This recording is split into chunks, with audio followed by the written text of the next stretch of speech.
Hello, this is Jason Flowers, and I am doing a Dropbox assignment on immigration, introduction, and alignment.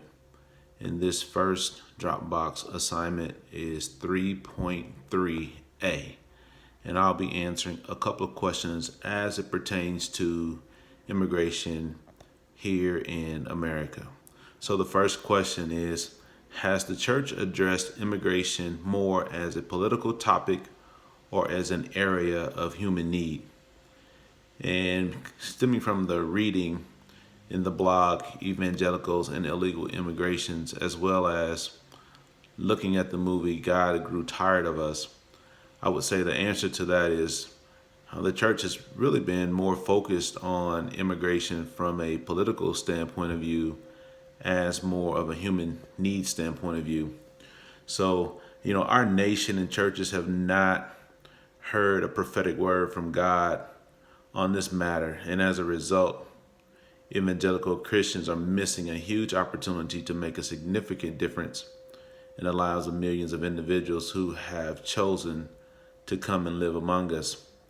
And a lot of that just stems from what we would call clear path.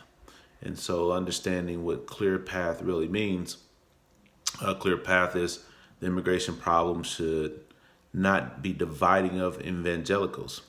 So right now, our evangelicals are having to make a decision between choosing what's right and also having their hand or their arm in the political side of things. So our responsibility as evangelicals is to provide love and hope that God will guide them and lead their lives and decisions. So that's how we are to treat immigrations here or immigrants here in the United States.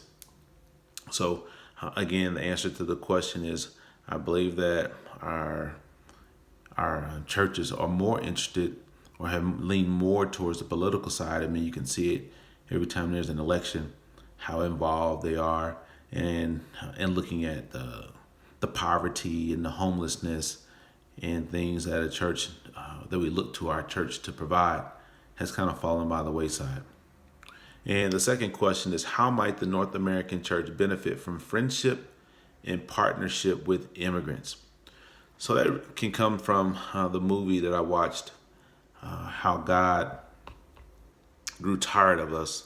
And that, there was an example of the three immigrants. I mean, actually, they were coming from Sudan. It was many boys traveling from Sudan, and three of them were fortunate enough to be have a documentary about their lives. And in that story, those three boys were here. They came to America, settled in, and a couple settled in. One settled in Syracuse, and a couple settled in, I think, in the Brooklyn area. And how it all panned out is that, we didn't really embrace them the way we should. We didn't really help them in integrating them, their culture to our culture.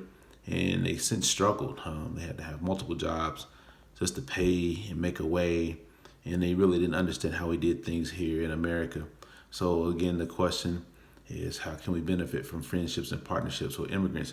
One is we really just need to understand immigrants. We really need to understand different cultures. We really need to understand how to get along and make everyone feel embraced and loved, especially in the love and grace of God. So again, we have not held our government officials accountable for this negligence, but we also enjoy the benefits that immigrants provide for us in terms of their labor, how they are a hardworking group of folks, and a lot of times they are the ones that are helping out build the roads, build homes, and things of that nature, and we just are not.